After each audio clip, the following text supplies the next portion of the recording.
नमस्कार, मैं हूं अंजू पंकज। सुप्रीम कोर्ट में शुक्रवार को ज्ञानवापी मस्जिद के मामले में हुई सुनवाई में मुस्लिम पक्ष का दाव उन पर ही उल्टा पड़ गया। वो जिस 1991 एक्ट को लेकर सबसे ज्यादा उछल रहे थे, उसी एक्ट की धारा 3 और 4 को सुप्रीम कोर्ट ने जिस तरह से समझाया है, उससे मुस्लिम पक्ष चारों खाने चित हो गया है। और सबसे ज्यादा गौर करने वाली बात यह है कि सुप्रीम कोर्ट ने इशारों इशारों में हिंदू पक्ष को भी बहुत कुछ समझा दिया है। सुप्रीम कोर्ट के इसी फैसले को विस्तार से जानने और समझने के लिए इस वक्त मेरे साथ मौजूद है जाने माने ऑर्थर और ब्रॉडकास्टर संजय दीक्षित जी। नमस्कार संजय जी, बहुत बहुत स्वागत है आपका। जी नमस्ते आप सभी को। ये बताइए कि सुप्रीम कोर्ट में कल जब जिरह हुई थी हिंदू पक्ष और मुस्लिम पक्ष के बीच में, उस वक्त एक्ट जो 1991 था उस पर बड़े विस्तार से चर्चा हुई है। सेक्शन 3 और 4 को लेकर भी काफी जिरह हुई। आपको क्या लगता है उसके बाद 91 को लेकर जो थोड़े बहुत शक शुबह मुस्लिम पक्ष को थे वो सब क्लियर हो गए?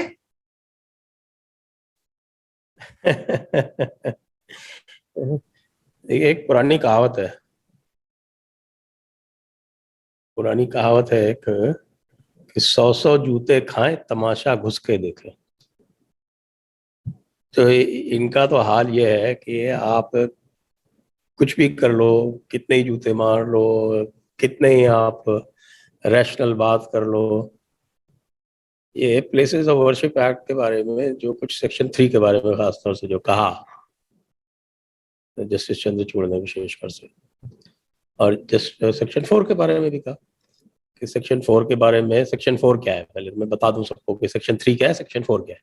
Section 3 places of worship act 1991 ये कहता है कि there is a bar on conversion of place of worship of one denomination into another denomination, कि ये एक तरह के संप्रदाय की जो प्लेस ऑफ वर्शिप है वो दूसरे संप्रदाय में बदली नहीं जा सकती।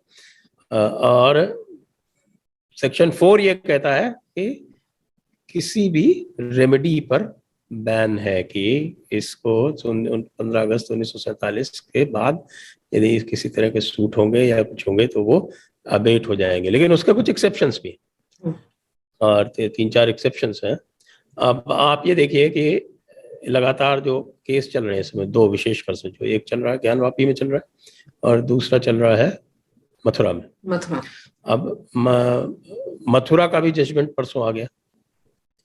लोगों ने मथुरा का जजमेंट पढ़ा नहीं है और मथुरा का जजमेंट जो है वो बहुत ही इंटरेस्टिंग है। मथुरा का जजमेंट इसलिए इंटरेस्टिंग है कि वो डिटेल्ड है और जो कुछ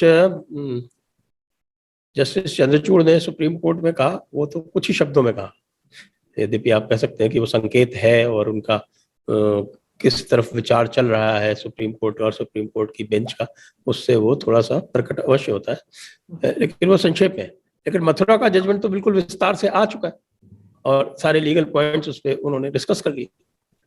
और जो जस्टिस चंद्रचूड़ ने कहा कि ये जो प्लेस ऑफ, सबसे पहले सेक्शन 4 के बारे में उन्होंने कहा कि भाई आप ये कह रहे हैं कि ये बार्ड है और ये नहीं हो सकता, लेकिन इसमें बहुत से नुएंसेस हैं। जो उन्होंने शब्द यूज किया अंग्रेजी का, इसमें बहुत से नुएंसेस हैं। नुएंसेस का मतलब आप हिंदी में कर लें कि इसमें बहुत सारे पेच हैं। तो वो पेच क्या है? वो पेच ये है कि उसमें कई सारे तो एक्सेप्शंस दिए हुए हैं। उसमें एक एक्सेप्शन ये दिया हुआ है कि ये किसी भी एंशिएंट और हिस्टोरिकल मॉन्यूमेंट पर लागू नहीं होगा। तो पहले ये तय करना पड़ेगा कि जब ज्ञानवापी की बात चल रही है तो क्या ज्ञानवापी एक एंशिएंट और हिस्टोरिकल मॉन्यूमेंट है या नहीं है। अब जिसका इतिहास प्राचीन अर्वाचीन हो उसको तो कैसे कोई कह सकेगा कि ये एंशिएंट और हिस्टोरिकल मॉन्यूमेंट नहीं है। और अगर इस मस्जिद की भी घटना मान लें, अगर 1669 है तो 1669 भी 350 साल से ऊपर है, 353 साल हो गए, तो वो भी एंशिएंट की श्रेणी में आ गया। तो ये एक नुआंस है। और जैसे मथुरा में तय किया उसमें एक बी है कि ये किसी जो डिसाइड हो गया केस उसके ऊपर लागू नहीं होगा।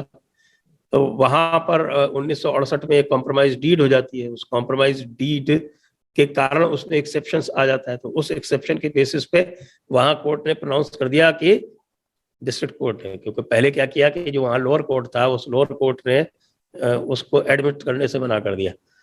फिर वो डिस्ट्रिक्ट कोर्ट में गया, डिस्ट्रिक्ट कोर्ट में पहले वो अपील के रूप में फाइल हुआ, फिर वो रिवीजन में कन्वर्ट हुआ। उस रिवीजन का परसों जजमेंट आ गया, डिटेल्ड जजमेंट है 26 पेज का, और उसमें ये कह दिया कि इस पे जो 4(3)B वाला जो एक्सेप्शन है वो लागू होने के कारण प्लेसेस ऑफ वर्शिप एक्ट इसके ऊपर लागू नहीं होगा। अब ज्ञानवापी में 4(3)A का लागू होता है, मथुरा में 4(3)B का लागू होता है। तो ये उन्होंने कहा कि भाई सेक्शन 4 में बहुत सारे नुआंसेस हैं, तो वो नुआंसेस वही मैं समझा रहा था कि नुआंसेस मतलब उसमें पेज किस तरह के, इस तरह के पेज है।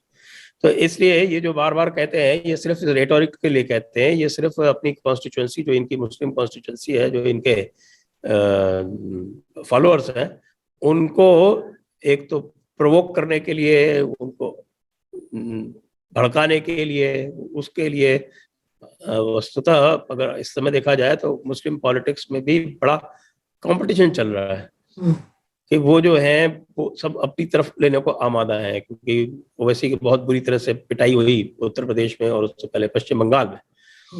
तो उनको ये लगता है कि सुनहरा अवसर आ गया है, और खैर बोलने में तो एक्सपर्ट है ही वो, बिल्कुल मौलाना की तरह तकरीर कर लेता है और साथ में कॉन्स्टिट्यूशन की भी छौंक लगा देता है। तो उससे जो है वो उसकी जो कॉन्स्टिट्यूंसी यानी जो मुस्लिम कॉन्स्टिट्यूंसी है वो काफी इम्प्रेस हो जाती है। तो इस कारण वो ये कार्य खूबी से कर रहा है, और जो दूसरे लोग हैं वो दोनों नावों में पैर रखने के कारण जो है वो डूबने की कगार पे हैं। हमारे अखिलेश जी जैसे, वो दोनों नावों में पैर रखेंगे, उनको लग रहा है कि साहब की थोड़ा बहुत इधर भी रख लो। अब उनका पूरा का पूरा जो यादव वोट बैंक है वो, उसमें भी दो तरह के लोग हैं, एक कृष्ण भक्त हैं, एक कंस भक्त हैं।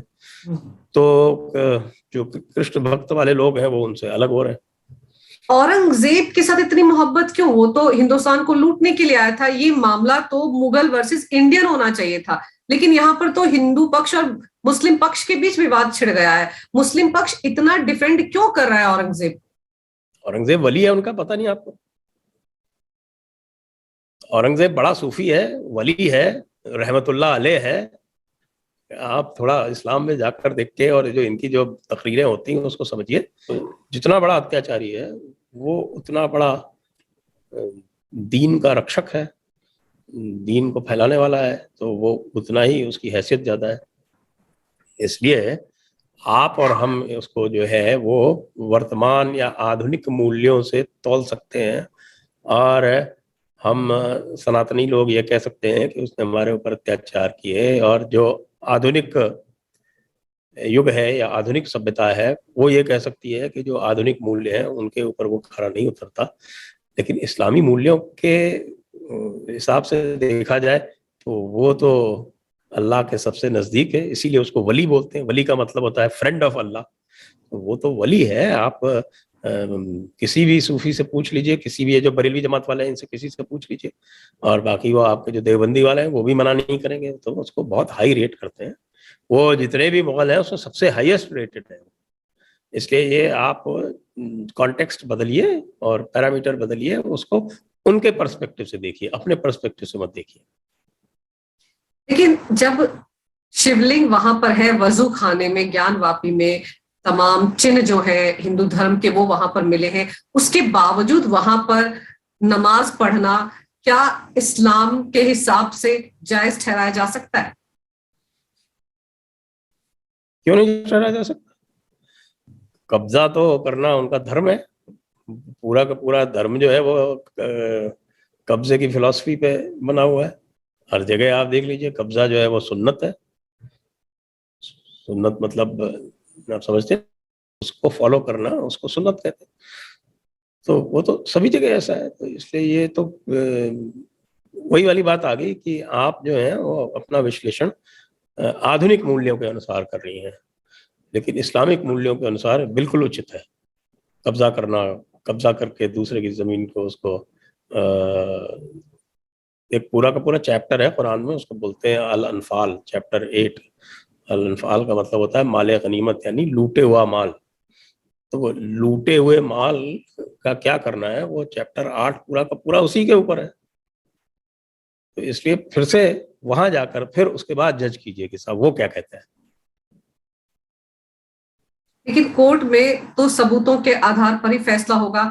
सुप्रीम कोर्ट में कल जिस वक्त शुक्रवार को जिरह चल रही थी, उस वक्त बार बार ये टर्म आ रही थी कि बैलेंस्ड वर्डिक्ट देना चाहते हैं, वो संतुलित फैसला सुनाना चाहते हैं। इस टर्म को कैसे समझे आज के हालात में?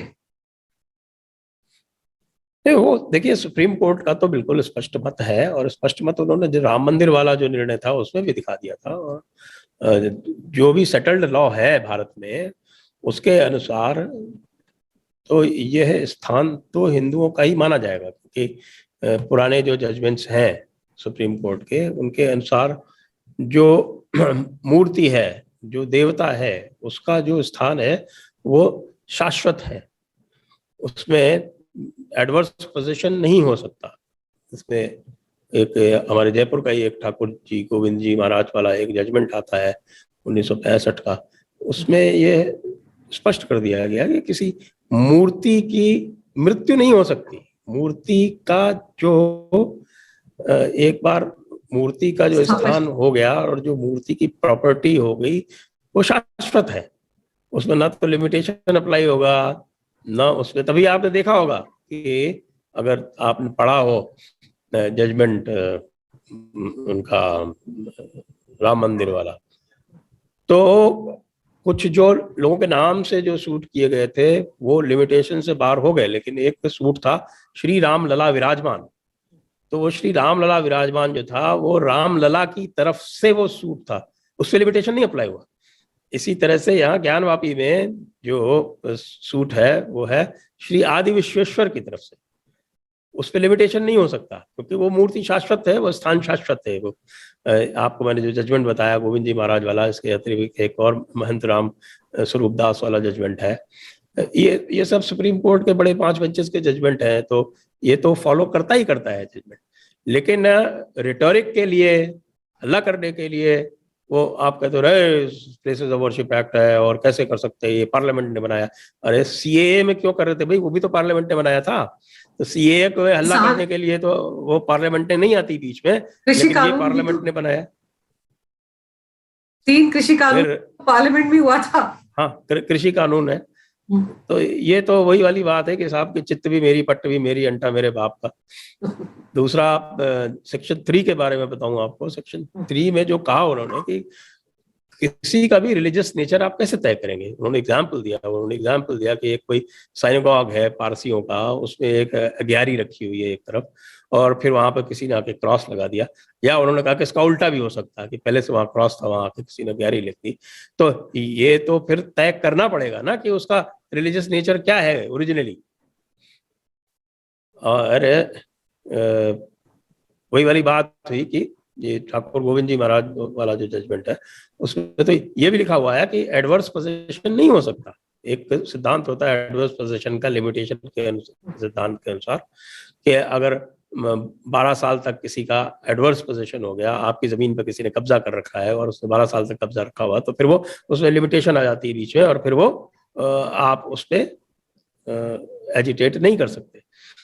लेकिन ये तो सुप्रीम कोर्ट के जजमेंट्स हैं पहले से ही, और श्री रामलला विराजमान वाले केस में ये अफर्म किए गए, इतना बड़ा केस है वो, कि देवता के स्थान पर, देवता की मूर्ति की जमीन पर, उसकी प्रॉपर्टी पर, की मिल्कियत पर कोई एडवर्स पोजीशन का सिद्धांत लागू नहीं हो सकता। तो ये क्या एडवर्स पोजीशन की बात करते हैं, ये पोजीशन की बात करते हैं, ये पार्लियामेंट के एक्ट की बात करते हैं, सब चीजों का तो डिस्टिंक्शन कर दिया गया। अब और क्या चाहते हैं? ये केस हारेंगे ये बुरी तरह से, आप देखिएगा। ये इसीलिए टालाटूली करने की कोशिश करते हैं। आपको लग रहा है कि अब केस जिस दिशा में आगे बढ़ रहा है उसमें ये हारेंगे? वो तो हो गया ना एक बार, जब सुप्रीम कोर्ट के जज ने यद्यपि ऑर्डर में नहीं लिखाया लेकिन ये ऑब्जर्वेशन भी दे दिया कि Section 3 does not bar determination of the religious nature of a place. तो फिर religious nature of a place का जब डिटर्मिनेशन होगा तो वो तो एविडेंस के बेस पे ही होगा ना, एविडेंस आपके सामने, इसलिए किसी सर्वे पे रोक नहीं लग सकती। अब सर्वे का भी एक मथुरा में भी लग गया सर्वे कराने की एप्लीकेशन, अब इसी के आधार पर वो भी अलग होगा। और मथुरा वाला सूट जो है वो अलाउ हो ही गया है, उसकी मेंटेनेबिलिटी तय कर दी गई है कि मेंटेनेबल है, और इसलिए स्थिति तो इनके लिए खराब ही है, तो यही कहूँगा।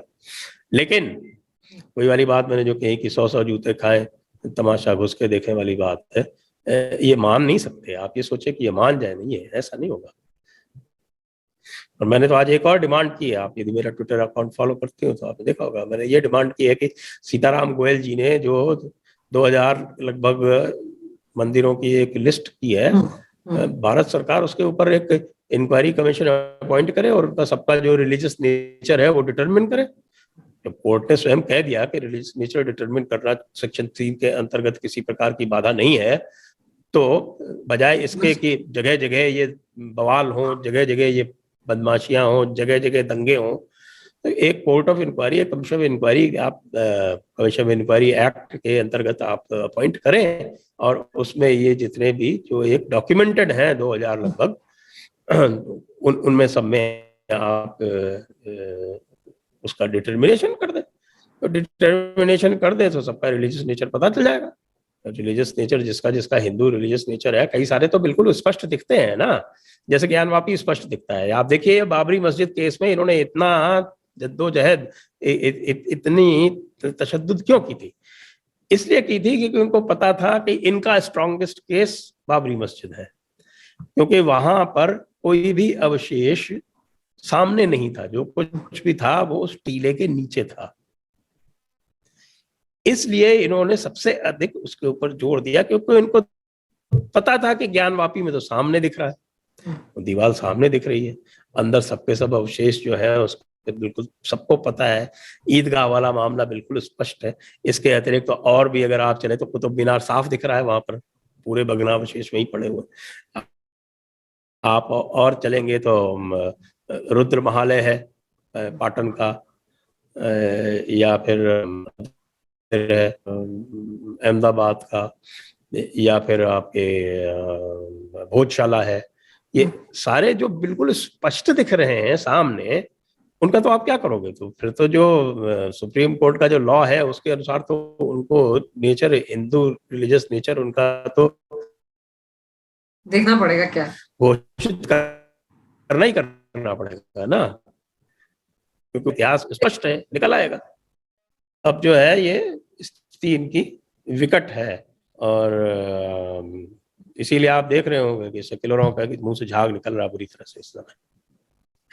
आपने जो ट्वीट किया उसके बाद तो बहुत मिर्ची लगेगी ओवैसी को, क्योंकि वो तो ज्ञानवापी पे लगातार ये कह रहे थे ना कि एक मस्जिद गवा दिया है, दूसरा नहीं गवाएंगे। मतलब वो ओवैसी जी की आपने टोन नहीं देखी कल चेंज हुई कैसे, कि मैं बहुत डिसअपॉइंटेड हूँ, मैं बहुत निराश हूँ, और मुझे ये मैं ये सोचता था कि सुप्रीम कोर्ट इसको निप इन द बड कर देगा।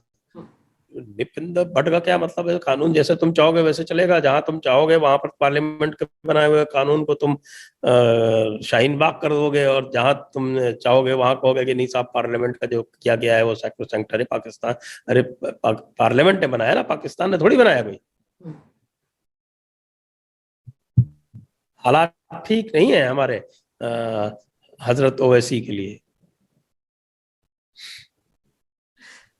लेकिन ये जो लेफ्ट लिबरल जमात जिसको हम कहते हैं, Khan market gang, Lutyens gang, उनको भी तो देखिए ना। मैं इनको पंचमक्कार बोलता हूँ। तो ये जो है इनकी ट्वीट देखिए ना किस तरह के आ रहे हैं, कितना अपमानजनक भाषा का इस्तेमाल कर रहे हैं। और अब वो ड्यू के प्रोफेसर जब गिरफ्तार हो गए तो उस पर भी बवाल मचा दिया उन्होंने। अभी तो और गिरफ्तार होंगे ना। अब तो क्या है कि जितना हम जैसे जयपुर डायलॉग्स पे हम आज से नहीं 2-3 वर्षों से कह रहे हैं कि भैया unlimited tolerance will mean the end of tolerance. तो इसलिए नेवर टॉलरेट द इनटॉलरेंट, ये हमारा मैसेज है। अब लोगों में ये मैसेज समझ में आ गया है। अब हम किसी भी तरह की असहिष्णुता अब हम बर्दाश्त नहीं करने वाले। असहिष्णुता सहन नहीं की जा रही है, ये मैसेज है। कोई भी इस तरह की करता है, आप देखते हैं लोग रिएक्ट करते हैं तुरंत। इन लोगों ने बहुत समय तक इनका उपयोग किया, तो अब लोगों ने भी कर किया कि भाई हम भी करेंगे। तुम्हारे तरफ ऐसा थोड़ी है कि तुम्हारे जो वाणी है उसमें से कोई फूल झड़ते हैं, चाहे तुम कितना भी जहर उगलो लेकिन वो भी फूल हो जाते हैं, और हमारे फूल भी जो है वो जहर बन जाता है, ऐसा तो है नहीं। तो इसलिए हमारे फूल को तुम जहर बना के पेश करो तो तुम्हारे जहर को तो हम जहर बना के पेश करेंगे ही करेंगे। लेकिन आप ये देखिए कि राहुल गांधी लंदन जाकर क्या कह रहे हैं कि बीजेपी ने तो सब जगह केरोसिन छिड़क दिया, आग लगा दी है। आग इनकी तशरीफ में लगी हुई है।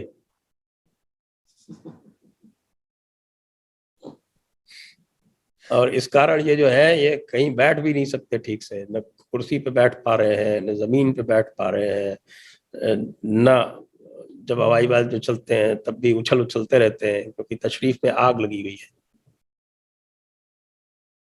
तो और वो भी बीजेपी ने नहीं लगाई है। बीजेपी तो मैं तो कई बार बीजेपी को भी इसमें कहता हूँ कि भाई तुम कर क्या रहे हो, तुम क्यों नहीं इसमें जो है वो कम से कम जो सही बात है उसको सपोर्ट करो। आप ये भी देखोगे बीजेपी इतने सारी जो पिटिशंस चल रही है उसमें जवाब भी नहीं दाखिल करती सरकार, या बहाने बनाती रहती है। जैसे वो माइनॉरिटीज वाली पिटिशन थी, उस पर एफिडेविट फाइल किया फिर विड्रॉ कर लिया, और जस्टिस ललित ने उस पर बहुत बहुत नाराजगी जताई। पहले भी उनके ऊपर कॉस्ट लग चुकी है। एएमयू वाली पिटिशन है, जवाब ही नहीं देते। जामिया वाली पिटिशन है, जवाब ही नहीं देते। तो इसलिए जो भी मिर्ची लग रही है इनको और जो भी इनकी तशरीफ में आग लगी है वो पब्लिक ने लगाई है, जनता ने लगाई है। बीजेपी तो उसका फायदा उठा लेती है।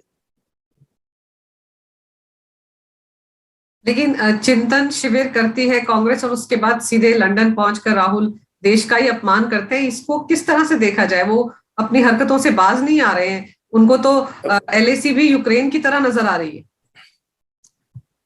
तो चिंतन शिविर नहीं था, वो चिंता शिविर था। और चिंता शिविर के परिणाम में वहां चिता सजाई गई। चिंतन से उसका कोई लेना देना नहीं। चिंतन के लिए तो चिंतक चाहिए होते हैं ना, वहां चिंतक कौन था? तो सब चिंता करने वाले थे। तो चिंता करने के बाद में कांग्रेस की चिता जलाने के लिए राहुल गांधी पहुंच गए लंदन और जला रहे। लेकिन ये जो ओवरऑल सिचुएशन है, क्योंकि ये कहता है विपक्ष बार बार कि टाइमिंग पे बड़े सवाल उठाता है कि ज्ञानवापी मस्जिद का मामला अभी क्यों आया, अभी सर्वे क्यों किया गया, अभी इजाजत सर्वे की क्यों दी गई, अगर करवाना था तो एएसआई के लोगों से करवाया जाता। ये तमाम सवाल उठते हैं। इनको कैसे देखा समझा जाए? इनको खुद पता नहीं है क्या टाइमिंग है। 2020 में सूट फाइल हुआ था मथुरा वाला, और अर्ली 2021 में काशी वाला। अब आप ये देखिए कि ये काशी वाले सर्वे का भी जो है वो अगस्त 2021 में इसमें पहला ऑर्डर हुआ था। तो उस समय क्यों नहीं इन्होंने कहा टाइमिंग क्या है, टाइमिंग क्या है, टाइमिंग क्या है? पहले तो ध्यान दिया नहीं। 21 अप्रैल को हाईकोर्ट ने ऑर्डर दे दिया। जो सर्वे का ऑर्डर नीचे से हुआ था और वो सर्वे का ऑर्डर भी अगस्त में हुआ था। इसकी टाइमलाइन बताऊं आपको। 18 अगस्त का वो ऑर्डर। वो 18 अगस्त के ऑर्डर को फिर इन्होंने जाके उस पे ऑब्जेक्शंस फाइल किए, दूसरे पक्ष ने जाके दिसंबर में। और फिर दिसंबर के बाद वो कंफर्म होते होते भी उनको 2-3 महीने लग गए। फिर ये हाईकोर्ट में गए उसके विरुद्ध। हाई कोर्ट ने 21 अप्रैल को उसको फाइनल कर दिया। 26 अप्रैल को कोर्ट ने परवाना जारी कर दिया, लोअर कोर्ट ने यानी सिविल जज ने। अब 26 अप्रैल से और जब तक सर्वे शुरू हुआ 7 मई को, तब तक यदि आप सोते रहे तो उसमें टाइमिंग क्या करेगी और बीजेपी क्या करेगी? मतलब बेवकूफियां तो खुद करो, क्योंकि आपको बहुत अधिक लगता है कोई और कॉन्फिडेंस था या कुछ और था या कहीं से आश्वासन मिला हुआ था, क्या था, कोई भी कारण रहा होगा। तो फिर ये टाइमिंग जो इस समय की आई तो आपके ही कारण आई ना। और फिर टाइमिंग क्या है? वो उत्तर प्रदेश से पहले तो आई नहीं। यदि उत्तर प्रदेश से पहले ये मामला उछला होता तो हम भी फिर भी कह सकते थे साहब इसमें बीजेपी का कोई हाथ है। ये तो अब हो रहा है। मथुरा वाला केस ले लीजिए, मथुरा वाला केस तो मेरे ख्याल से सितंबर 2020 का फाइल किया हुआ है, और सितंबर 2020 में जो सिविल जज थे उन्होंने उसको वहीं पे रिजेक्ट कर दिया, मतलब आउट ऑफ हैंड रिजेक्ट कर दिया कि ये एडमिसिबल ही नहीं है। सर होता नहीं कभी सिविल कोर्ट में, सिविल कोर्ट में तो 100% केस एडमिट होते। तो ये टाइमिंग किसने कराई, ये किसने कराया? ऐसा काम जो अनप्रेसिडेंटेड है, जो अभूतपूर्व है, ऐसा जो सामान्य प्रक्रिया में होता नहीं है, तो इसका किसको कहा जाए? तो फिर वो घूमते घूमते घूमते घूमते टाइम लगाते लगाते 40 बार हरिशंकर जैन जी गए मथुरा, और इन लोगों ने बार बार बार बार बहस नहीं होने दी। हर बार किसी बहाने से, कभी किसी का कोई बीमारी हो, कोई बीमार हो गया, कभी कोई जाके जानबूझ के हॉस्पिटल में एडमिट हो गया, कभी कोई हड़ताल हो गई, कभी कुछ कर। 40 पेशियां लगी हैं, 40 पेशियां, बताइए। तब जाके परसों ये रिवीजन फाइनल हुआ है। अब सूट शुरू होगा, तो सूट शुरू होगा तो उसमें भी सर्वे की एप्लीकेशन लगेगी। जब प्लेसेस ऑफ वर्शिप एक्ट लागू नहीं होता है, पहले से ऊपर रिविजनल कोर्ट ने तय कर दिया, सर्वे की एप्लीकेशन लगेगी। 21 अप्रैल को जब हाई कोर्ट ने आपकी एप्लीकेशन डिसमिस कर दी थी, आपको उसी समय जाना चाहिए था। अब आप कह रहे हैं कि साहब ऐसा हो गया और सुप्रीम कोर्ट ने बैलेंस कर दिया, वो कर दिया, तो आप उस समय क्यों नहीं गए? आप क्यों रो रहे हैं? सुप्रीम कोर्ट की थोड़ी गलती है कि आप लेट गए वहां पे। और एक दिन पहले ओवैसी की बात फिर से कर रही हूं, किस तरह से कह रहे थे कि हम चाहते हैं कि सुप्रीम कोर्ट इस फैसले का ये करे, इसको सिरे से नकार दे, अवैध ऑर्डर दिया गया है या अवैध तरीके से सर्वे करवाया, सिरे से नकार दे। वो इस तरह की भाषा का इस्तेमाल कर रहे थे, और तब लग रहा था जैसे सुप्रीम कोर्ट को डिक्टेट करने की कोशिश कर रहे हैं, जबकि कहने को खुद भी शायद बैरिस्टर हैं। अरे बैरिस्टर बनना बहुत आसान है, भारत में लॉ डिग्री लेना ज्यादा मुश्किल है। नेहरू जी भी तो बैरिस्टर थे, कैसे पता था? आप पता कर लीजिए, लोगों ने पूरी उसके किस्से लिखे हुए हैं कि कैसे नेहरू जी बैरिस्टर बने थे। मुंशी हुआ करते थे वहां पे बड़े चेम्बर्स के, वो बैरिस्टर बन जाया करते थे बिना लॉ डिग्री पास किए हुए। तो चलिए, अभी कम से कम ये तो हो गया कि सुप्रीम कोर्ट ने जिस तरह से इन सब की बोलती बंद की है, खासतौर पर मुस्लिम पक्ष की, उससे बाकी जगहों के लिए रास्ते साफ हो गए हैं, चाहे वो काशी हो या इसके अलावा जो एक लंबी चौड़ी लिस्ट जिसका जिक्र आप कर रहे हैं कि ये सब ऐसे धार्मिक स्थान हैं जहां पर साफ साफ दिखता है कि ये हिंदू धार्मिक स्थान रहे हैं, तो कम से कम उनका रास्ता तो अब साफ हो जाए। आपके दर्शकों को बता दूं, ये पुस्तक है, इसको सबको खरीद के पढ़ना चाहिए।